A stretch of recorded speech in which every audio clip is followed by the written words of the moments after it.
오늘은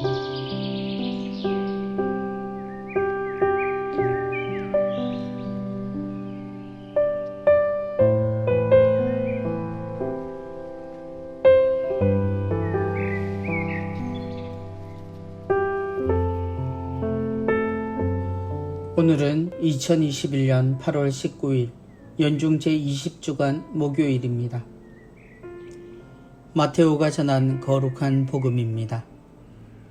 그때 예수님께서는 여러 가지 비유로 수석사제들과 백성의 원로들에게 말씀하셨다. 하늘나라는 자기 아들의 혼인잔치를 베푼 어떤 임금에게 비길 수 있다. 그는 종들을 보내어 혼인잔치에 초대받은 이들을 불러오게 하였다. 그러나 그들은 오려고 하지 않았다. 그래서 다시 다른 종들을 보내며 이렇게 일렀다. 초대받은 이들에게 내가 잔치상을 이미 차렸소. 황소와 살찐 짐승을 잡고 모든 준비를 마쳤으니 어서 혼인잔치에 오시오 하고 말하였다. 그러나 그들은 아랑곳하지 않고 어떤 자는 밭으로 가고 어떤 자는 장사하러 갔다. 그리고 나머지 사람들은 종들을 붙잡아 때리고 죽였다. 임금은 진노하였다. 그래서 군대를 보내어 그 살인자들을 없애고 그들의 고을을 불살라 버렸다. 그러고 나서 종들에게 말하였다. 혼인잔치는 준비되었는데 초대받은 자들은 마땅하지 않구나. 그러니 고을 어귀로 가서 아무나 만나는 대로 잔치에 불러오너라. 그래서 그 종들은 거리에 나가 악한 사람, 선한 사람 할 것 없이 만나는 대로 데려왔다. 잔치방은 손님들로 가득 찼다. 임금이 손님들을 둘러보려고 들어왔다가 혼인 예복을 입지 않은 사람 하나를 보고 친구여, 그대는 혼인 예복도 갖추지 않고 어떻게 여기 들어왔나 하고 물으니 그는 아무 말도 하지 못하였다.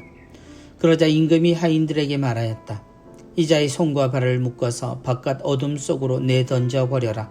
거기에서 울며 이를 갈 것이다. 사실 부르심을 받은 이들은 많지만 선택된 이들은 적다. 주님의 말씀입니다. 그리스도님 찬미합니다.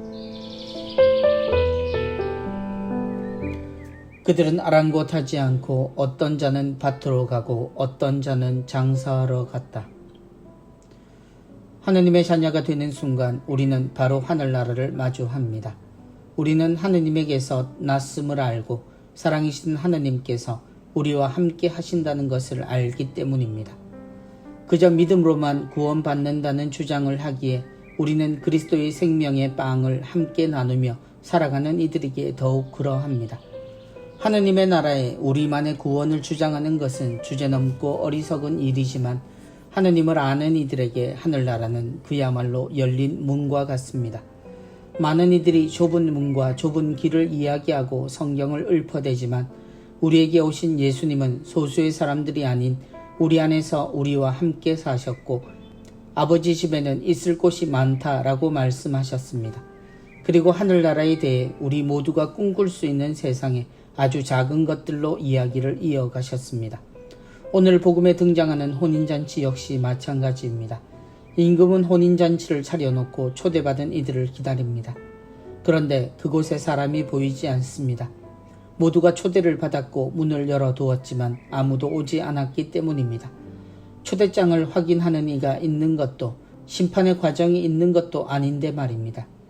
기쁨의 자리가 초라한 곳이 된 이유는 초대받은 이들이 모두 거절했기 때문입니다. 그들은 밭으로 장사하러 갑니다. 그리고 임금이 보낸 종들을 심지어 죽이기까지 하며 자신의 거절을 감추려 합니다.